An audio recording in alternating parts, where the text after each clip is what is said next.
안녕하세요, DK입니다. 이번 영상은 스페셜리스트와 제너럴리스트 중에 미래엔 어떤 포지션이 더 유리할까 라는 주제로 이야기해 보겠습니다. 이번 영상도 순전히 제 개인적인 생각과 의견이니 참고만 해주세요. 스페셜리스트는 한 분야를 아주 딥하게 파고들어서 장인의 경지까지 가는 케이스라면, 제너럴리스트는 여러 분야에 골고루 적당한 능력을 갖추는 케이스겠죠. 제 개인적인 생각에 과거 전통산업사회 때는 스페셜리스트가 좀 더 유리한 포지션이었던 것 같습니다. 미국을 비롯한 서양 사회도 분업이라는 게 대세였고, 하나를 정말 끝내주게 잘하면 인정받는 사회였죠. 동양권도 일본의 경우도 라면 가게 장인이 3대까지 그 명성을 이어온다든지, 우리나라의 경우도 그 시절에 영어를 아주 유창하게 잘하는 사람은 영어만 잘해도 먹고 사는데 전혀 지장이 없었죠. 그럼 지금 우리가 살고 있는 현대사회는 어떤가요? 제 생각에 현대사회는 스페셜리스트와 제너럴리스트가 적절히 믹스된, 즉 두 포지션 다 중요한 시기인 것 같습니다.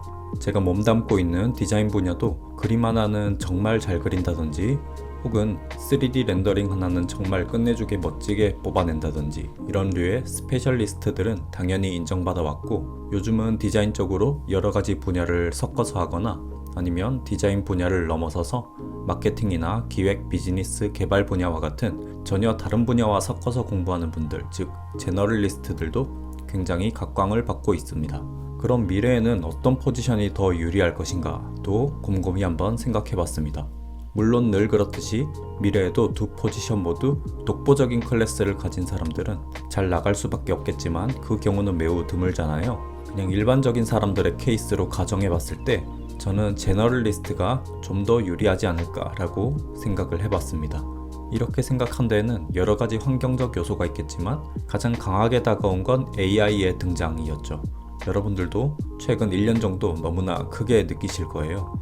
제가 몸담고 있는 디자인 분야도 이 AI의 등장이 엄청난 혁신을 가져다 주면서도 동시에 큰 위협적인 존재가 되고 있습니다. 최근 출시된 어도비 2024는 포토샵이나 일러스트레이터의 가장 전면에 AI로 그림을 그리거나 합성할 수 있는 기능을 내세웠죠. 그냥 이렇게 사진의 일부 영역에 원하는 걸 타이핑만 하면 AI가 굉장히 자연스럽게 합성해주고, 이런 식이죠. 그리고 파이어플라이라는 생성형으로 아트웍을 하는 툴도 선보였습니다. 기존의 미드저니 같은 AI 툴을 좀 더 상용화한 버전으로 만들었다고 보면 되는데요. 사실 저도 업계 전문가지만 이런 AI로 잘 만들어진 것과 사람이 잘 만든 것을 정확하게 구분할 수 있느냐라고 했을 때 구분할 수 없다라고 솔직하게 답변할 수밖에 없을 정도로 그 성장 속도가 놀랍고요. 특히 그림, 합성, 일러스트 같은 부분들은 웬만한 사람 장인의 수준을 넘어서고 있습니다. 뭐 인정하기 싫어도 인정할 수밖에 없더라고요. 즉 디자인 분야도 이제 AI가 좋든 싫든 함께 할 수밖에 없다라는 사실을 체감했죠. 그럼 문득 든 생각이, 누군가는 AI를 활용해서 이득을 보는 디자이너가 있을 것이고, 누군가는 AI에 의해서 일자리를 뺏기거나 혹은 그 분야 자체가 송두리째 사라지거나 할 거란 말이죠.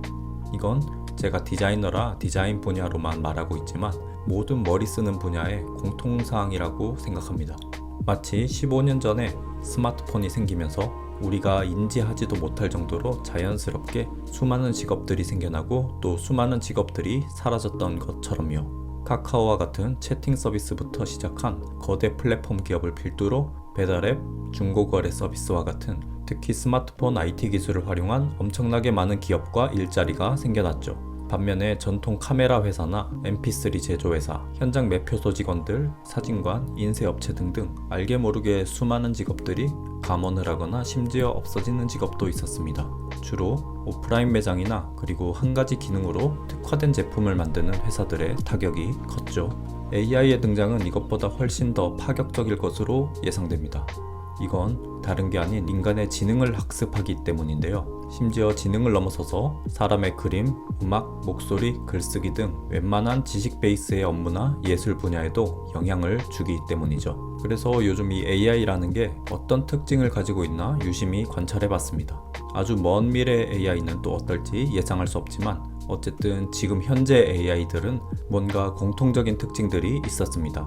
그것은 어떤 한 분야에 굉장히 딥하게 파고들면서 계속해서 학습을 해서 한 분야에 엄청난 전문가가 된다는 것이죠. 그 말인즉슨 한 AI는 한 가지 분야는 엄청나게 강할 수 있어도 다른 분야에는 약점을 가지고 있거나 아예 못하는 경우도 많다는 거죠. 사람으로 치면 서두에 말한 스페셜리스트에 가깝다고 생각됐습니다. 챗GPT를 예로 들어보면 챗GPT는 나름 AI들 중에서는 굉장히 광범위한, 사람으로 치면 제너럴리스트적인 면모가 강한 AI죠.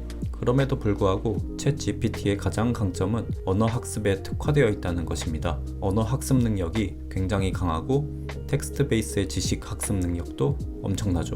그 대신 수학적인 사고나 수학적인 문제 해결 능력은 다소 떨어진다고 합니다. 알파고의 경우 바둑으로 이세돌 구단을 이길 정도로 수를 예측하는 능력이 탁월하지만 챗GPT처럼 언어 능력이 강하진 않죠. 아까 언급드린 어도비의 파이어플라이를 보면 그림은 이미 인간의 경지를 넘어서려고 하는데 그림에만 특화되어 있기 때문에 다른 건 딱히 할 수 있는 게 없죠. 즉 아직까진 AI가 한 가지에 특화되어 강점을 가지고 있고 멀티태스킹적인 능력은 인간에 비해 다소 떨어진다 라고 할 수 있을 것 같습니다. 따라서 미래에는 스페셜리스트보다 제너럴리스트가 좀 더 유리할 수 있겠다 라고 생각이 되었죠. 그러면 제너럴리스트라면 미래 사회에 큰 문제가 없을까? 그건 또 아니라고 생각합니다. 결국 경영을 하는 사람이든 소비자로서든 우리가 큰 돈을 써야 할 땐 애매한 사람보단 좀 더 전문적인 사람을 찾게 되거든요. 이건 AI고 과거고 미래고 다 떠나서 만고불변의 진리 아닐까요? 그럼 이것도 아니고 저것도 아니고 어쩌라는 거냐 라고 물으실 수도 있을 것 같은데 어렵겠지만 미래의 우리는 둘 다 추구해야 하는 삶을 살아가야 경쟁력이 생길 것입니다. 최근에 관련한 내용의 아티클을 보다가 저에게 꽤 와닿았던 단어가 하나 있습니다. 폭스호그. 이게 무슨 말이지? 하실 건데요. 이건 여우의 폭스와 고슴도치의 헤지호그라는 영단어의 합성어입니다. 고대 그리스 시인 아르킬로코스는 이런 문장을 남겼다고 합니다. 여우는 많은 것을 알지만 고슴도치는 하나의 큰 것을 안다. 즉 여우는 많은 목표를 추구하는데 종종 관련 없거나 모순적인 목표를 추구하며 고슴도치는 모든 것을 하나의 목표로 연결하고 그것을 쭉 추구한다 라는 개념이 고대부터 전해져 왔다고 하네요. 이걸 요즘 개념으로 바꾸면 여우는 제너럴리스트, 고슴도치는 스페셜리스트가 되겠죠. 그런데 최근 폭스호그라는 단어가 대두되고 있다는 건 저 두 가지를 동시에 가진 사람의 경쟁력이 커져가고 있다는 방증일 것입니다. 여기 제 의견을 덧붙여보자면 저 두 가지를 동시에 가진다는 게 물론 힘든 일이겠지만 전혀 불가능으로 여겨지진 않는 게 주변을 보면 하나를 깊게 파서 전문적인 영역을 구축했던 사람이 그 노하우를 이용해서 다른 분야도 금방 배워서 또 다른 전문 영역을 계속해서 확장시켜 나가는 케이스를 종종 봤었습니다. 마치 영어 공부를 뛰어나게 잘하는 사람이 다른 언어를 금방 배우고 이러는 것처럼요. 즉 하나를 깊게 파면서 노하우를 쌓고 그 노하우를 또 다른 분야로 넓혀가는 방식을 잘 이용한다면 미래 AI 시대에 우리 한 명 한 명이 훌륭한 폭스호그가 되는 것도 불가능한 건 아닐 것입니다.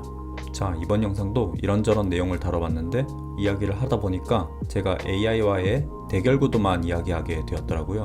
그런데 제가 봤을 때 진짜 현실은 AI와 함께 일하는 경우가 훨씬 더 많을 것으로 예상됩니다. 벌써 저조차도 챗GPT 등 이미지 생성 툴들을 업무에 자주 활용을 하고 있거든요.